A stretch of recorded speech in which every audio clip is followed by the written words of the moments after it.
Hello and welcome to the very first Zoe report. I decided to change up the title of the sort of K-pop news segments to something a little more in line with the channel, right? So we're going to call this the Zoe report.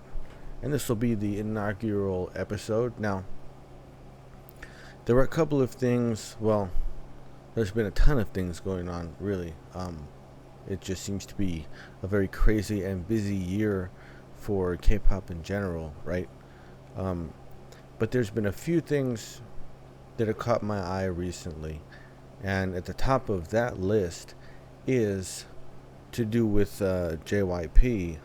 Now, naturally, since I just, had my experience with the Twice concert and everything, I mean, JYPE is kind of like where I really started to look into the industry and try to understand like what's going on with it, like how does it work, and just the differences between maybe the way things are done in the West and the way things are done in the Eastern regions, right? And so this also happened to be really interesting because there's a concept now that's actually sort of connecting the two things together, right? Now I have this article up, but this was from April. This is from All K-Pop by Sophie Ha, and this is about how JYP shares reached their all-time high of 90,000 won per share, right? And this is just highlights off of the success of a lot of the groups, Twice, Stray Kids, ITZY, and NMIXX, and it has various charts and figures here, just to show, how these things have grown in their value, right? Like as a company. Let's see. So the surge made JYP the second highest performing entertainment stock, closely following HYBE, of course, because of like BTS and all that, right? Now the interesting thing though is the very last statement here. Last year, JYP Entertainment launched a joint project, A2K, with Republic Records to create a new girl group in the United States and held auditions in September to seek out new, fresh talent. Now, around that time last year, I was still new to, the entire K-pop thing. So this missed me completely. I had no idea that this was going on, because this is from this year, right? So this means 2022. That's when they held the auditions and everything. And that's interesting because you got to remember whenever, things are produced this way, there's always like a time lapse. Like most of it's already been done. You know what I mean? Like a lot of the stuff has already been filmed. And they have this other article here, Danny D. This is even farther back. Okay, so this was the announcement, right? July 25th. Oh, I think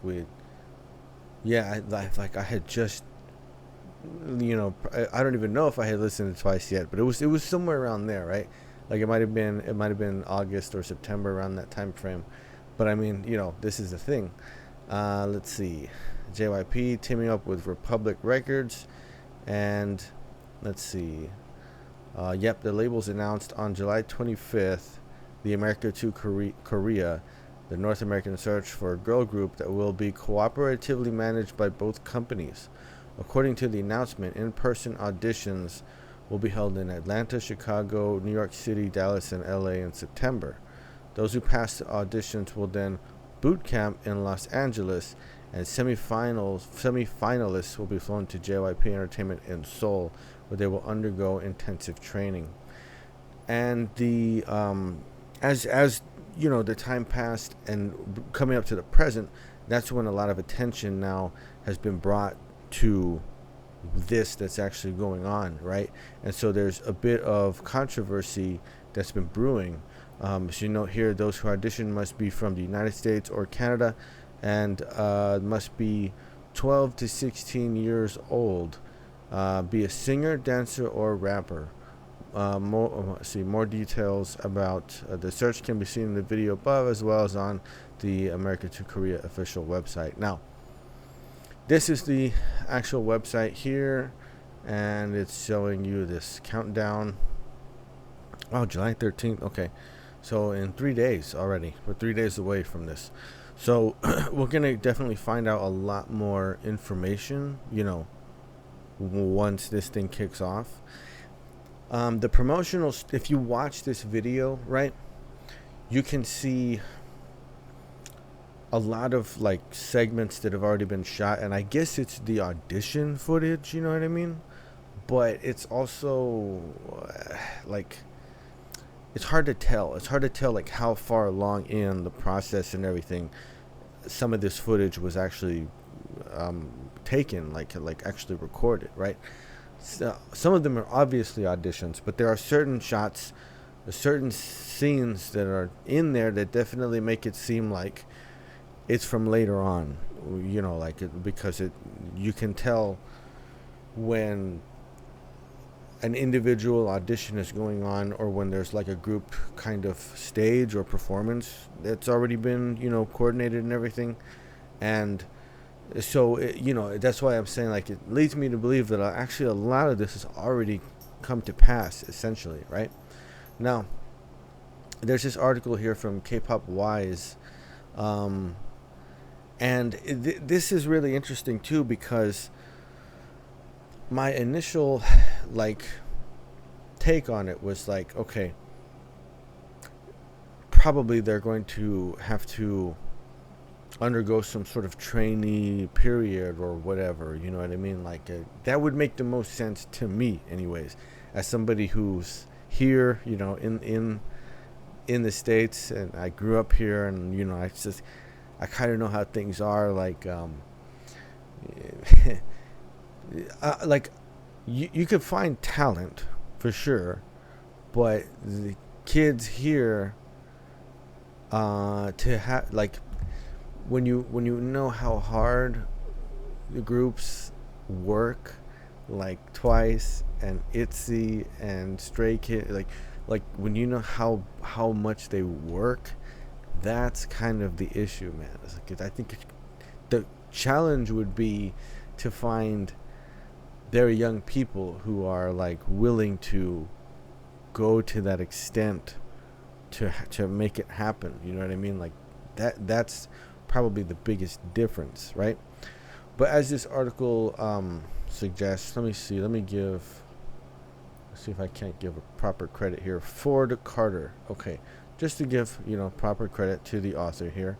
But it's actually a really good article. You know, it goes in depth into a lot of the sort of ideas behind JYPE and the formation of a lot of the groups, and how it's he's really, the JYP's planning and orchestrating of international thing, right? Like it's a global sort of plan, or the intentions are to have like a all over the world, basically, the reach of this, you know, company and what they do, the things that they produce, right? But in this section here, the problem with the A2K project, right? The controversy regarding the A2K project began after the initial official announcement through video released on the company's YouTube channel. At the very end of the video, a grainy image appears revealing the requirements in regards to the auditioning process, right?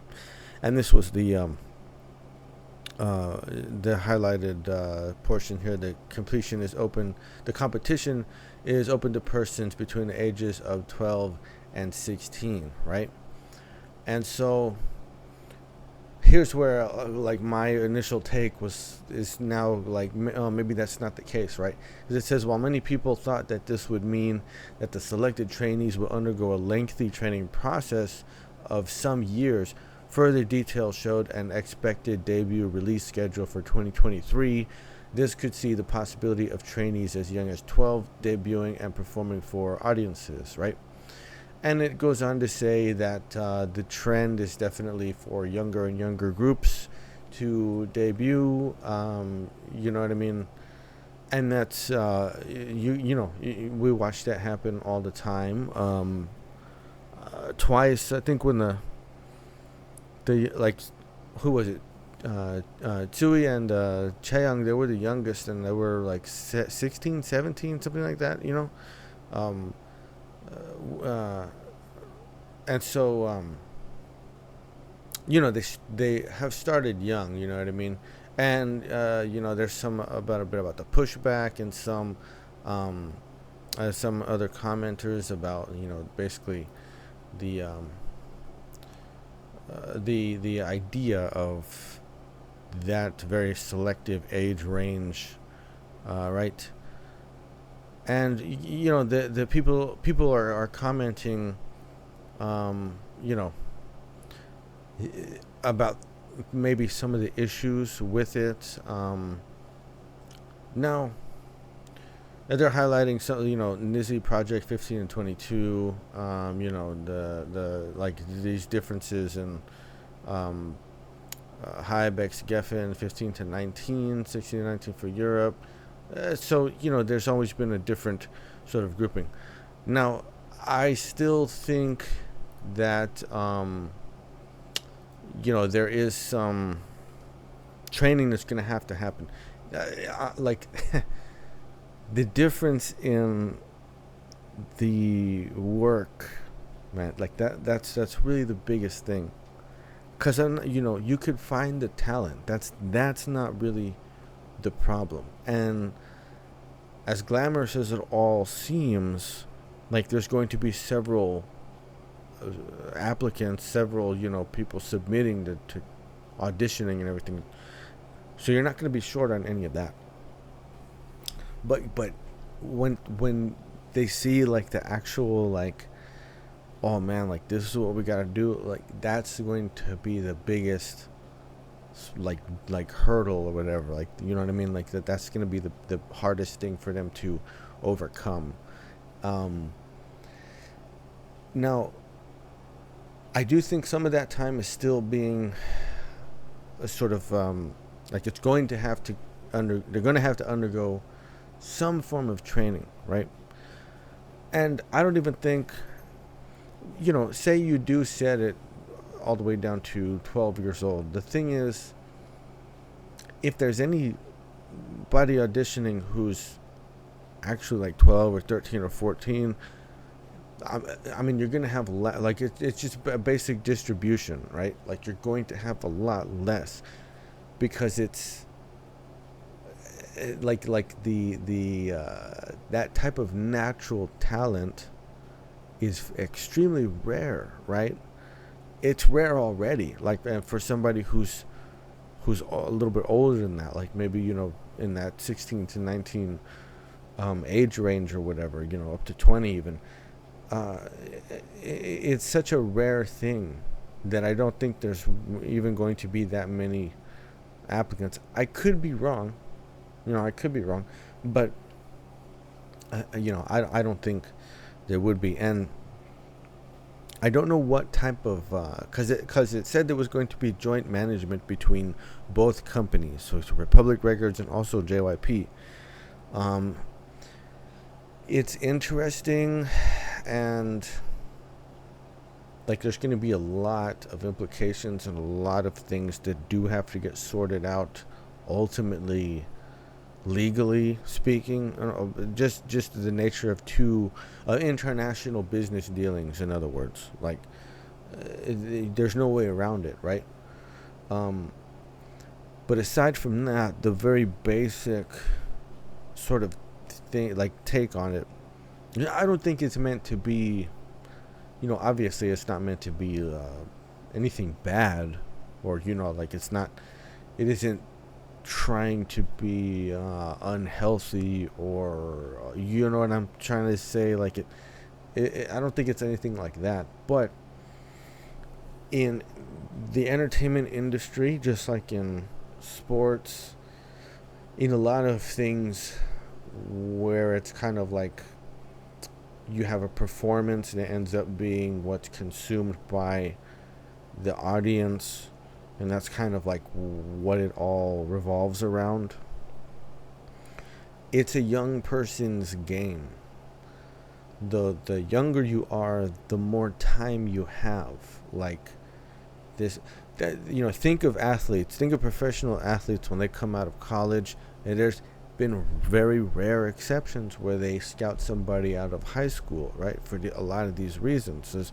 But if the talent is there, if an exceptionally high level of talent is there within that sort of sport, they'll try to go for it, you know what I mean? And the reason being is because you can have a longer career.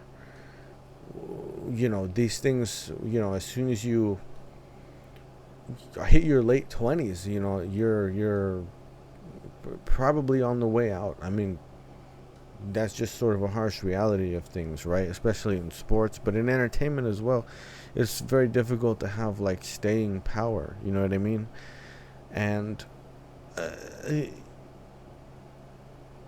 this is why, you know, the groups trend younger and younger as far as when they debut and everything.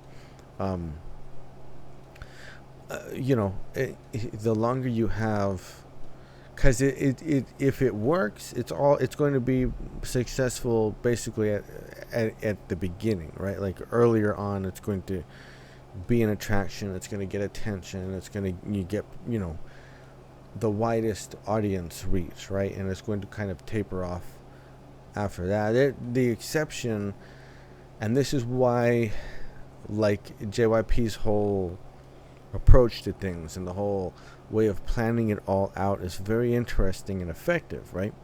Because you can obviously look at a group like Twice, and they've garnered more success over time. You know, now that they're actually hitting the second contract, right? The renewing after the first contract and everything, and now they're like really just this global, you know, group. Like their success is and it just keeps going up and up and up, right? So like a lot of people give JYP a hard time, but the guy knows the industry. The guy knows the business, and he knows the craft, the entertainment craft, the art side of it, dance and singing and all. Like he understands all these things very, very well. And you know, I think that that's all just sort of baked into it, you know what I mean? This moving on, kind of, right, is this next article here, where it's kind of in line with what I'm just said, right? The K-netizens and fans debate if JYP Entertainment is, quote, wasting the talented members of ITZY and NMIXX, right? Another Sophie Ha article. And this talks about sort of how the, you know, fans are perceiving like a lack of promotion and some of the other sort of, you know, resources, the type of work that the company would do on their end for the groups, like ITZY and like NMIXX, and, you know, in specific, right? And it's difficult, right? Because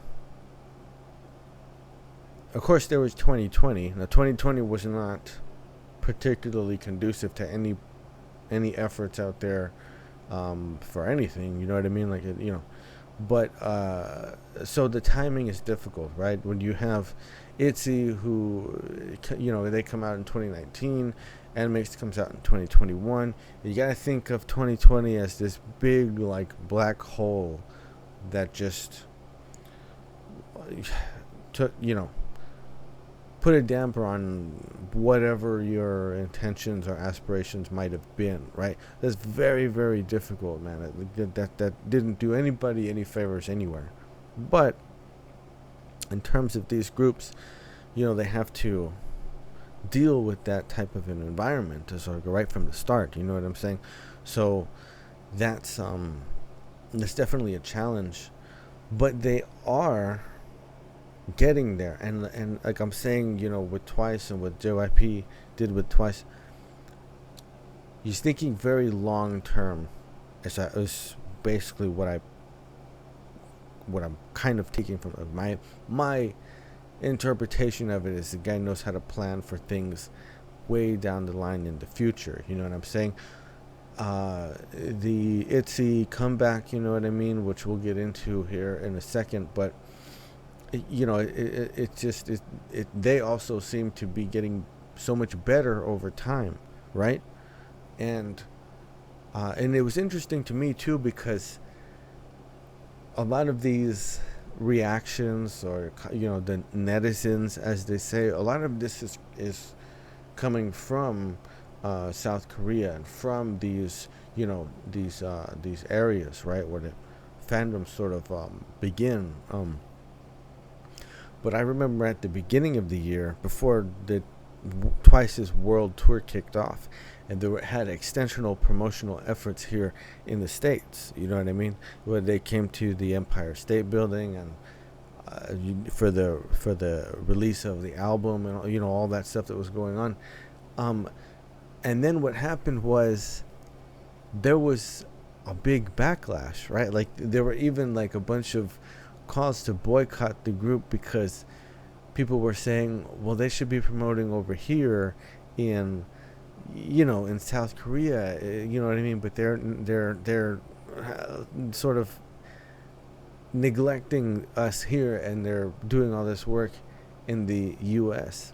And then just the other day I saw another, I can't remember if it was a post or it was an article or something, but the images from the MetLife concert, they started getting posted everywhere, and all of a sudden, instead of saying that, people were saying like, wow, look how good Twice is doing in the West.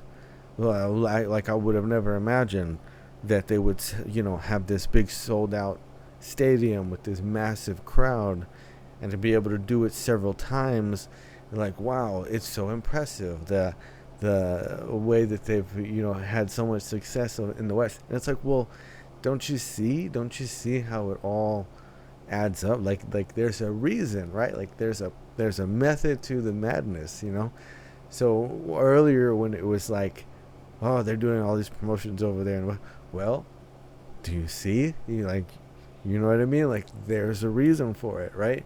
It's like, that trust the process type of thing. You gotta do that sometimes. You just gotta give it a little time. Give it a little time, right? And it will work. It will work. It's meticulously planned and formulated and everything. So always keep that in mind, right? And now people are questioning, well, what about ITZY? What about NMIX? Like, what about these things, right? And this article here, which was Susan Han from a couple of days ago, about ITZY and their appearance on Knowing Brothers, or they went in to record an episode, which should be really good. They've been on the show before, but of course this is because of the album that's going to drop at the end of the month, this sort of comeback and everything. And it's really crazy because I saw a bunch of pictures of this, right? On Instagram and on Twitter, and they started popping up with all of these, the looks and everything.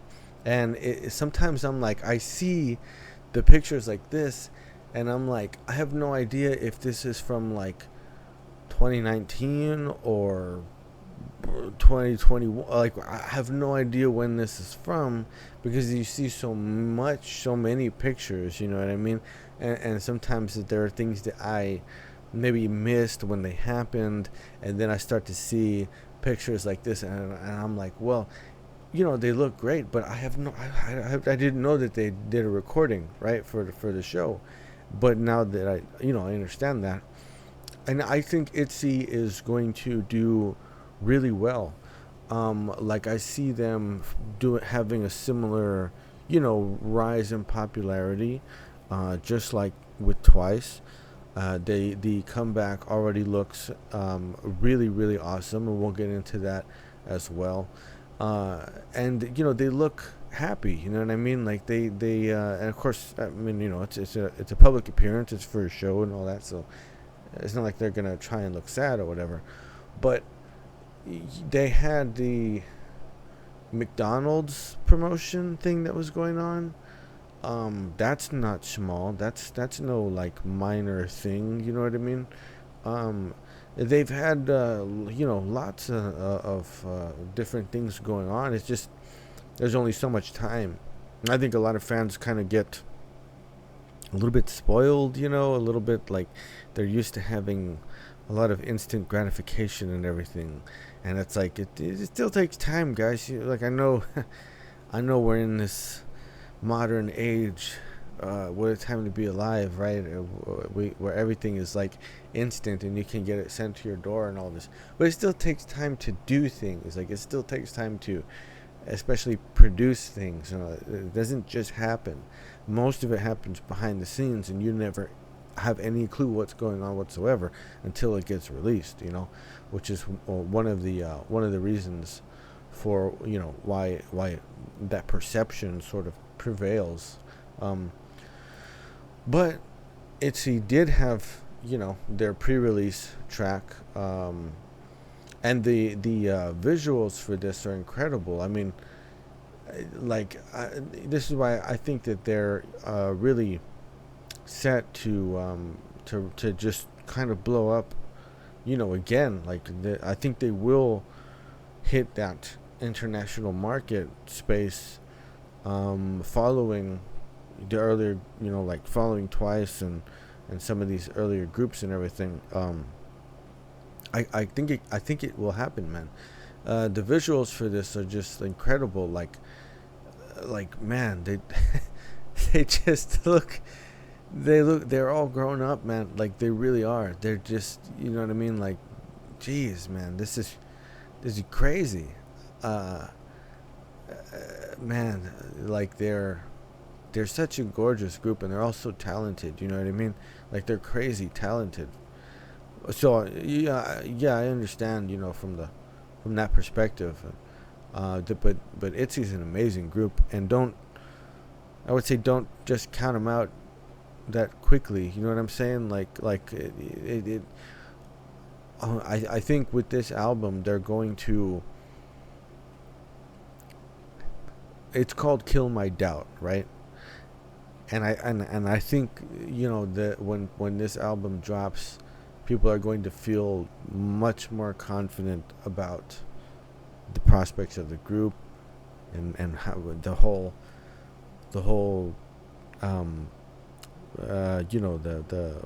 plan, the things that are in works, the path that this group is going to head down. We know how good they are. We know how talented they are. Twice is on top of the world right now, and Chaeryeong was almost in Twice. I mean, she was almost in it. Like, not like, oh, she tried out. I mean, she was in the show, and she got like almost to the end. Did she? I think she did get to the end, right? Wasn't it the finale? Or whatever? She was in there for a long time. She was super close to actually being in that group. As any indication for like how good is ITZY, you know what I mean? So I think when this album drops, it is going to kill a lot of people's doubt, about how the group is being handled, and what is to come. As it already is incredibly impressive, man. And let's see some of this. Where was the information? Okay, let's see. Oh yeah, None of My Business. The second pre-release track, called None of My Business, will be released on July 24th, and that's really exciting, man. That's my birthday, and there's a whole bunch of things dropping on the 24th. I think that's Oh My Girl's gonna come back. This track's gonna be released. Like, there's all kinds of things, and even just this month in particular, like there's so many things that are happening. So it's gonna be fun. That's gonna be fun. This is going to be a fun birthday here, but yeah, don't, you know what I mean? Don't worry. I think everything, it has been so thoughtfully, orchestrated, and the right ideas are in place. The right minds are working on this kind of stuff, and it's like JYP gets a lot of criticism and everything, but the guy knows the industry and cares a lot about it, and I would go so far as to say that it'd be hard to find some, body in his position, the CEO of an entertainment company like this, that actually does care as much as he does about his groups and everything. I think at the end of the day, there's not really anything that's more important. If you look at things like the JYPE building, that facility that he has for all the groups to basically to enable them to do what it is they need to do, like that place is state of the art and very unique. That's a very, very unique, special type of place, and there's a lot of consideration and care for the groups. JYP doesn't need that building.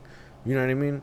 Like he's already, even though he still does his own music and releases his own content and everything, but he's had his career, he's had his run already, and he doesn't need all that for himself.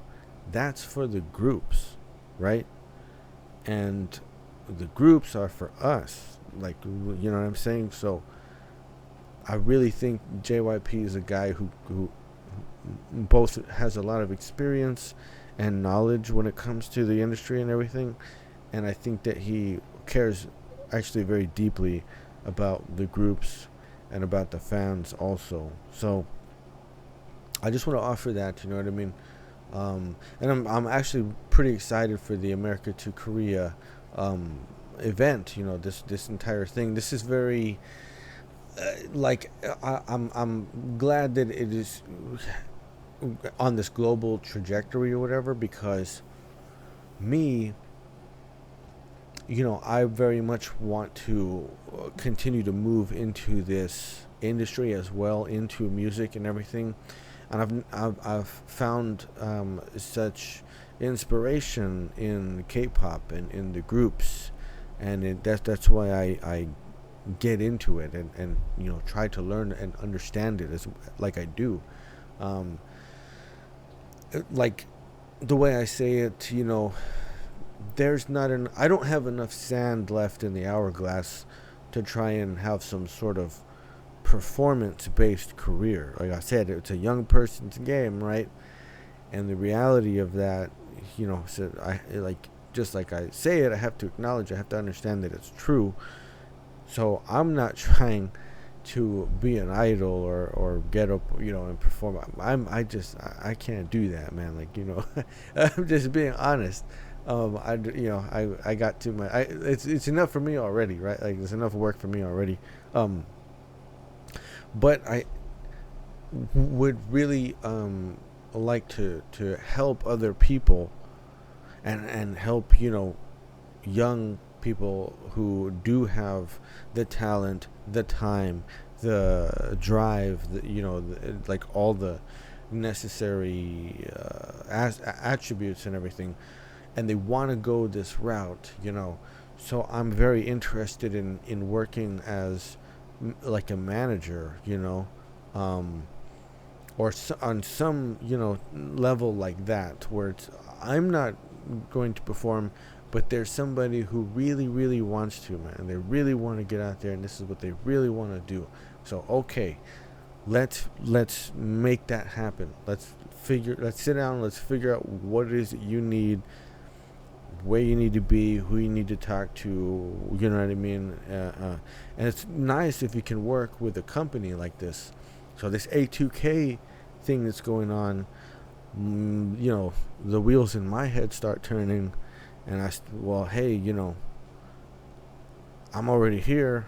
I'm already in this, you know what I mean? I'm already in the States, you know, and I can see it. I get it. I understand what's going on. I can see it, and I wouldn't mind at all. I'd actually be very, you know, happy. I'd feel like I fulfilled some sort of purpose if I can help somebody else along that journey, right? I got my own experience. I can tell you when I think something's a bad idea, because I've made a lot of mistakes in my own time.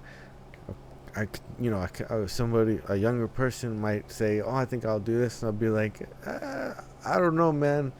I wouldn't do it. If it was me, if we, you know, if I was in your place, I wouldn't go that route. I wouldn't make that decision. I wouldn't open that door. I wouldn't take that turn there. You know what I mean?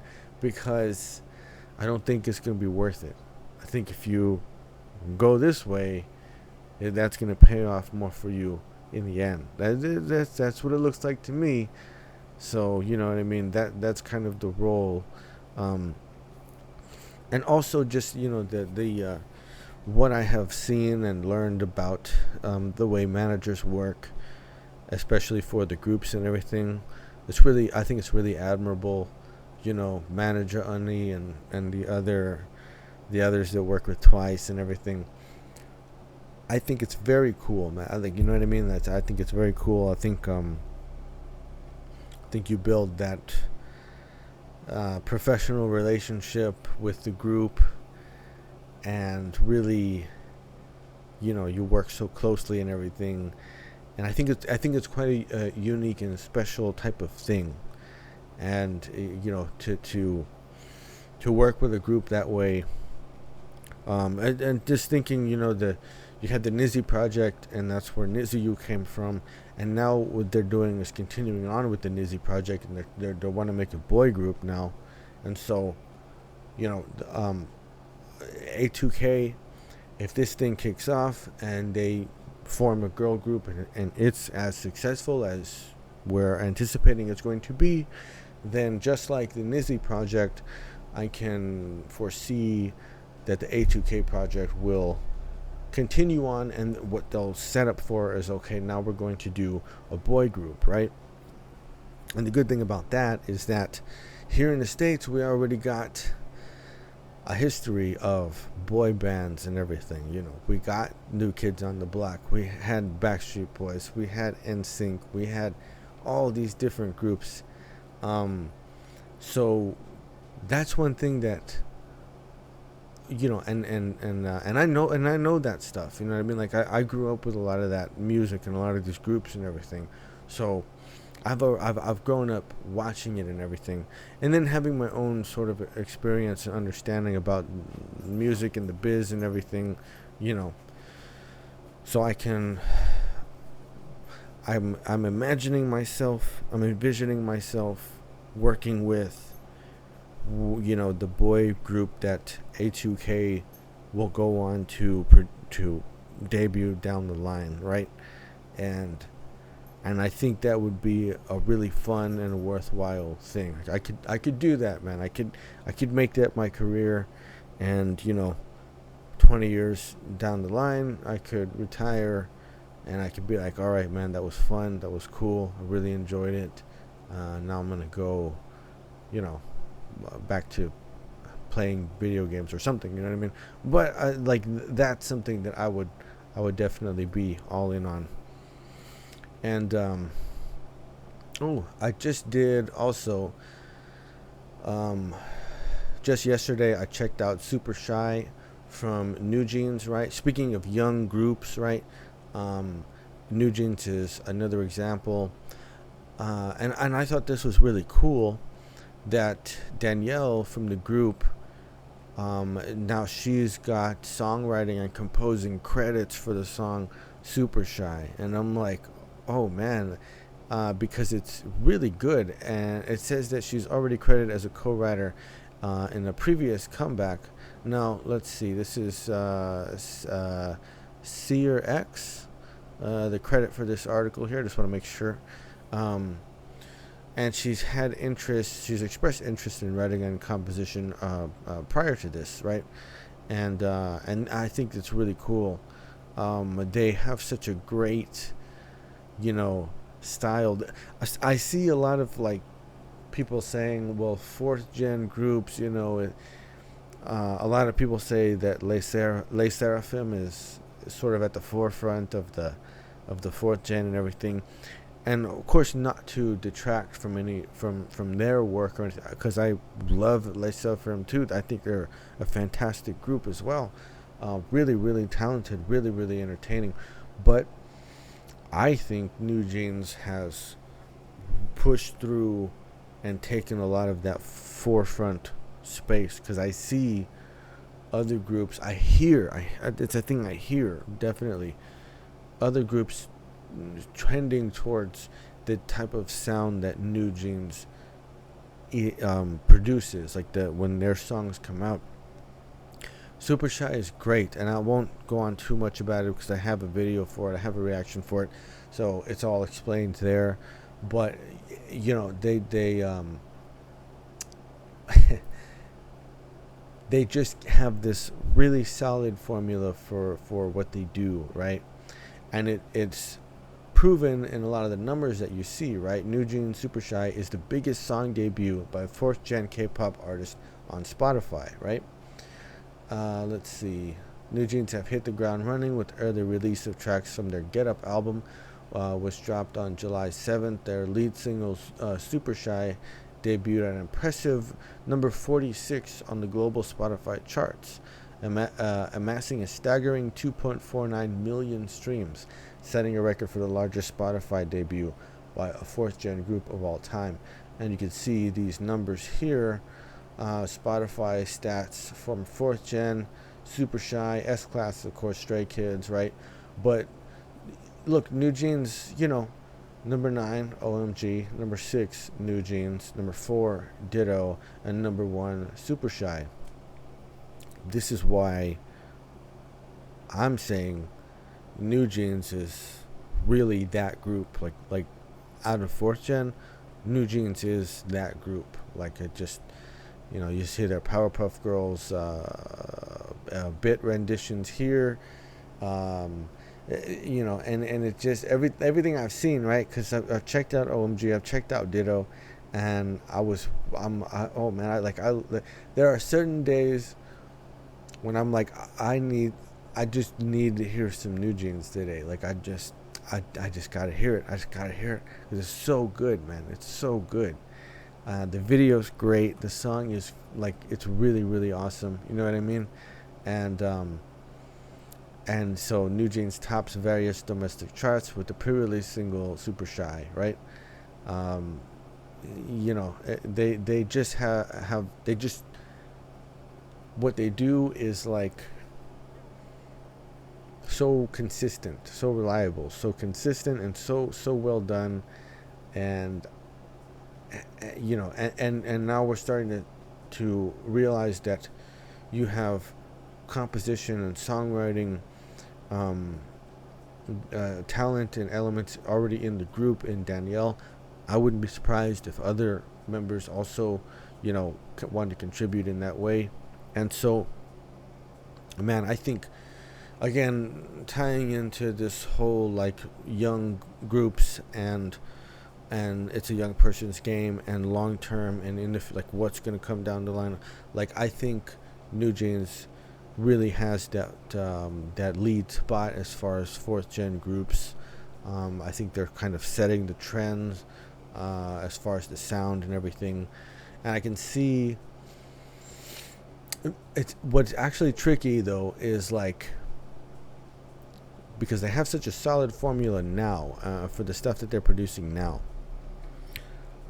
I don't doubt that they could do other styles at some point. You know what I mean? They could kind of really go in another direction with things, do a different style, do perhaps something, that's already established, an earlier type of style or whatever.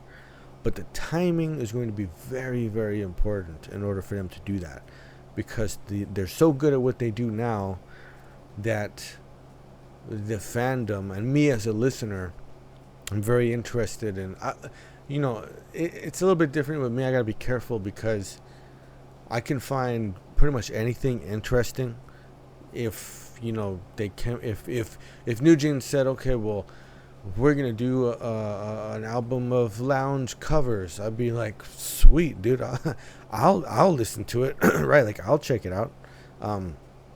But that's because of my background is I don't shy away from things. Like, I'm not super shy about hearing new takes on styles by artists or whatever.